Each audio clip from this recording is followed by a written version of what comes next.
The Summer in 2022 is a good deadly therapy film? Okay, cool.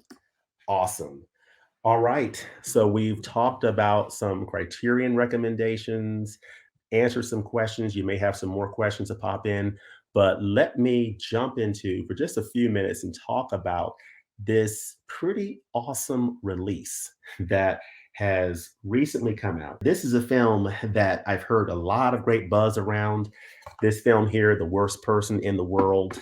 And I got to tell you, I am really, really impressed with this title. So this is a very different type of coming of age film or very different type of self-discovery type film because a lot of films feature a character who is discovering themselves, doesn't know what they want to do, trying to figure out life. And so this film follows a similar narrative to that, but I think what gives this film such great flavor is the performance of the female lead, Renata Reinsve.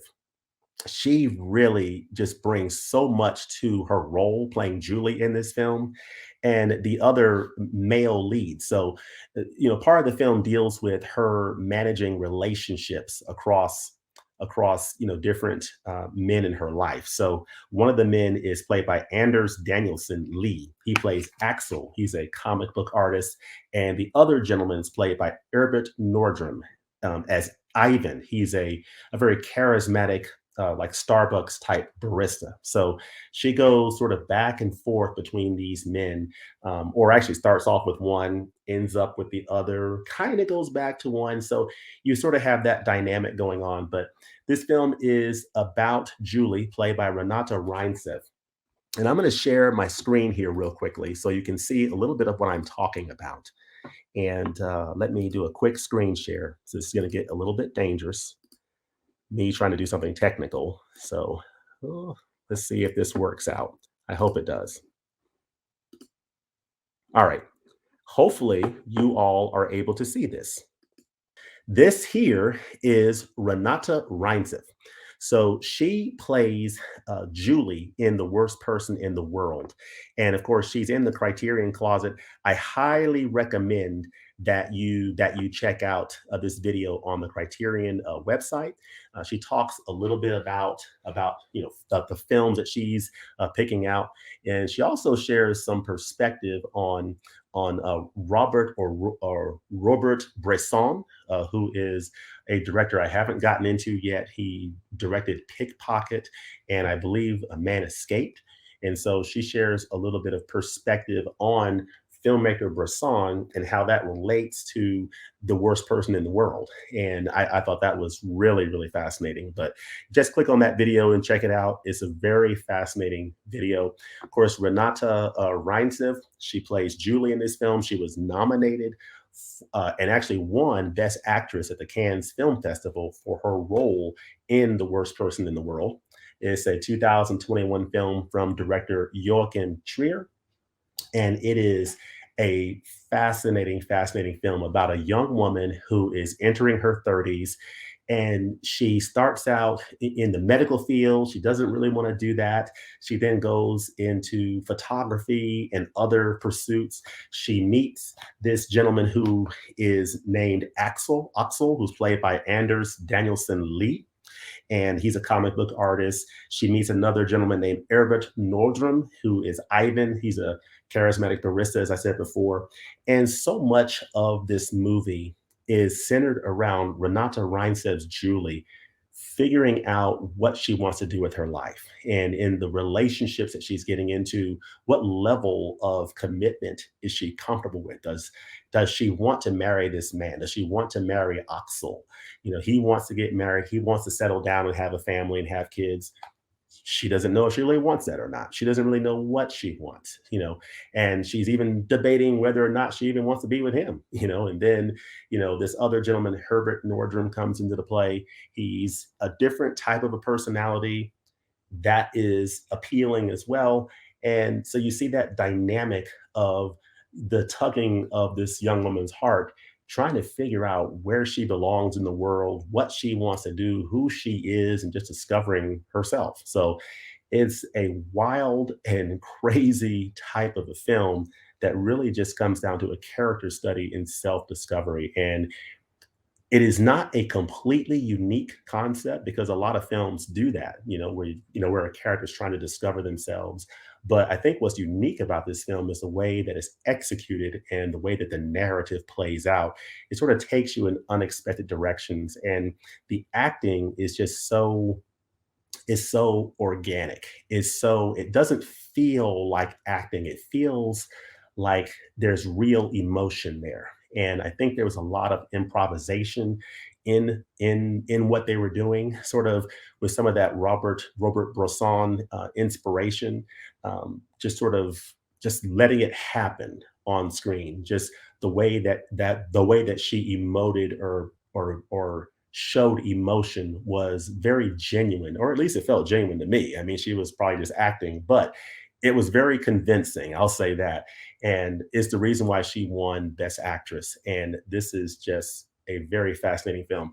There's an interesting part in this film that is sort of near the middle of the film and is part of the visual effects extravaganza that you get in this movie. There's a lot of interesting visual effects going on that's very fascinating in this film. There's a part in this film where she's running through the streets of Oslo, Norway. So this takes place in Norway. It's a Norwegian film, so you're going to be reading subtitles because the language is Norwegian. So you get English subtitles.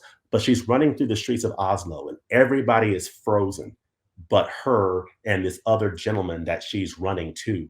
And they show you in the supplements sort of how they shot that scene, and it's just really, really fascinating. And there's another, of course, scene in here that deals with certain substances and the way that they portrayed that. And overall, I really enjoyed this film. This is a film that I want to see again for sure. The special features on here are not extensive. Of course, you get a new 2K digital master, 5.1 surround DTS HD master audio soundtrack. Of course, this film is from 2021, so it's a new film. Part of what you learn about in the supplements is that this film is 2021. A lot of the shooting was during COVID, so they had to work around some of the restrictions at that time in getting this film produced. And so you get that from the supplements, and you learn a lot about Joachim Trier. You hear a lot from Renate Reinsve. You also hear from Anders Danielsen Lee and Herbert Nordrum. I'm butchering their names, but you hear from the other male leads. And you just learn a lot about this movie. It is really fascinating. So there's a making of feature that's on here. And then there's some on location footage from the creation of the film's time freezing sequence. That's very much worth seeing. And you get some deleted scenes, and then you get an essay from Sheila O'Malley in here. So if you look on the inside, I'm going to stop sharing the screen. I should no longer be sharing. Yeah.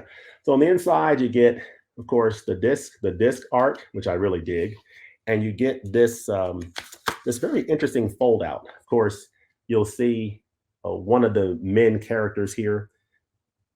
Here, of course, he's pouring coffee. This is the comic book artist right here. And then when you pull the disc out, I don't break the disc case first, you see her running. And that's the scene, that's the time freezing scene in Oslo, Norway, where everybody's frozen, but she's running to this other man. So very fascinating. So he's frozen pouring coffee, and she goes running off through the streets of Oslo, and it is absolutely brilliant. Of course, look at this art here. You'll understand what this is signifying when you watch the movie, as well as this is one of the opening scenes in the film. Just absolutely fantastic. Lost and Found from Sheila O'Malley. Excellent essay.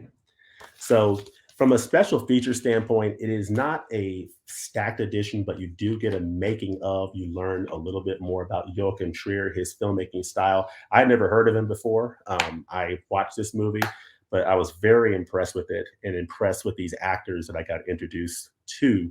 This is the worst person in the world, and it's one of the best films that I've seen this year so far. It is a wonderful, wonderful film. I want to revisit it because when I first watched it, I just sort of sat there and thought to myself, wow, what did I just see? You know, it was a lot a lot to take in, but I knew it was a brilliant character study. And so if you're into that type of a film, so it's going to depend on if you're into that kind of film. If you're not, then I would pass on it. But if you're into a film that is a character study type piece that's a little bit unique and very different, it's in Norwegian. Definitely check this out. This film was nominated for Best Picture at the Academy, well, Best International Feature at the Academy Awards, and it lost out to Drive My Car, but it was one of the nominees, and it is one of the best films that I've seen this year. So, The Worst Person in the World. So that's my live review of The Worst Person in the World from the Criterion Collection. It comes in at spine number 1132, and I definitely recommend this title if you're into character studies like that. So I want to see if any of you have seen The Worst Person in the World and what you think about it here. We'll capture some more comments and that one, Adrian. So I appreciate your asking that. I saw The Worst Person in the World last month. I didn't expect to like it as much as I did, but it's so great. Yeah, I agree. It's probably not going to be for everybody. You got to be up for that type of a film. I'm not going to tell you that it's going to be universally loved. Different people are going to have a different take on it. So it's just going to depend on if you like that type of a character study. And I really, really dug it. It was very complex. It was just, and what really sold it for me was Renata Reinsve's performance. Her performance sells that movie. I mean, she is incredible in that movie, and that's why she was nominated, and won Best Actress at the Cannes Festival. So Ethan Bresson is one of the greatest of all. Yeah, I need to get into Bresson. I don't have Pickpocket, but I do have A Man Escaped, which I believe he directed. And of course, that filmmaker influenced the filmmaking style of The Worst Person in the World. And Renata Reinsve talks about that in her Criterion Closet video. So I highly recommend going to the Criterion site and checking that out. James, I haven't seen it yet, but you are definitely selling me on The Worst Person. Yeah, I think it's worth trying out. Again, know what you're getting into. Know it's a character study. It centers around those three characters: Renata Reinsve's Julie. You have Axel, and you have the character that Herbert Nordrum plays, who's Ivan. So you have the young lady and the two guys, the dynamics of their relationships. You also see the dynamics of their family relationships as well, and how that plays into the mix. It's really a beautiful film. And the other part about the film is this film is presented in like almost like a novel format. It's broken up into 12 chapters, and you have chapter one, chapter two, and you see the Norwegian at the top, and it gives you the English translation, but it shows you different chapters of her life over this roughly 4-year period, as she's going into her early 30s. So amazing, amazing character study. Very good films. Hank, The Worst Person in the World is a great movie. The acting is indeed very good. I also like the visual style of this movie. I do too. And that's the other thing I didn't mention. I did not mention that. So this movie, The Worst Person in the World, this movie was shot on 35 millimeter film. It was not shot digitally. It was shot on film. So that really lends to the aesthetic of the way this film looks. It looks so beautiful, and it being a new film, they did a great scan on it. And I want to read the technical aspects of it. So sorry about this. Where is that information about the master? Yeah, The Worst Person in the World is presented in its original aspect ratio of 1.85 to 1. The film was shot in 35 millimeter, scanned in 2K resolution at Focus Film in Stockholm, Sweden, and Cinelab in London, and completed in a fully digital workflow. The 5.1 surround audio for this release was mastered from the original digital audio master files. So from a technical standpoint, absolutely beautiful. The fact that it was shot on film on 35 millimeter really gives this film a nice look. That was a big part of the artistic direction that Joachim Trier wanted to take with this movie. The other thing I forgot to mention a lot of things, but this is part 3 of a trilogy of films. So this is part 3. It's the third film in the Oslo trilogy. So you have Reprise from 2006 and Oslo August 31st from 2011. And both of those films also star Anders Danielsen Lai, who played Axel in this film. So he played in those other 2 films as well. this is part three of that Oslo trilogy. I have not seen the first two parts, but I'm definitely inspired to see them now because this was brilliant. So really, really good. Mika, I'm sold on the worst person. Okay. All right. Okay. I know the worst person in the world, but have not seen the film. Haha. Oh, okay. You know the worst person in the world. Oh my goodness. Let's see here. Okay. I did pick up worst person. Yeah, yeah. It's one of those pleasant surprises and discoveries for me because when I did my Criterion sale wish list video, I put this film on my wait for November. But then I started to hear from people about how great this film was. So I went ahead and moved it up and picked it up. As part of my first haul, I got The Worst Person in the World, which I've seen and love. I am going to revisit this title starring Denzel Washington, Mississippi Masala. This is an incredible film, and I am really excited about this package. It looks like a great package. So it feels hefty. So I'm looking forward to it. And this is from director Mira Nair. I'm glad you enjoyed it, Hook. Jordan, I love the artwork on Criterion Worst Person, and I found it to be really similar to artwork for an artist I really love named Todd Turgey. And I just found out it's the same artist of both. Yeah. Yeah, the art on here, the art is really fascinating. And when you see the film, you'll understand the significance of what you're seeing here, as well as the significance of these other images in here. When you see the film, it'll make sense, and it is awesome. So I'll just leave it at that.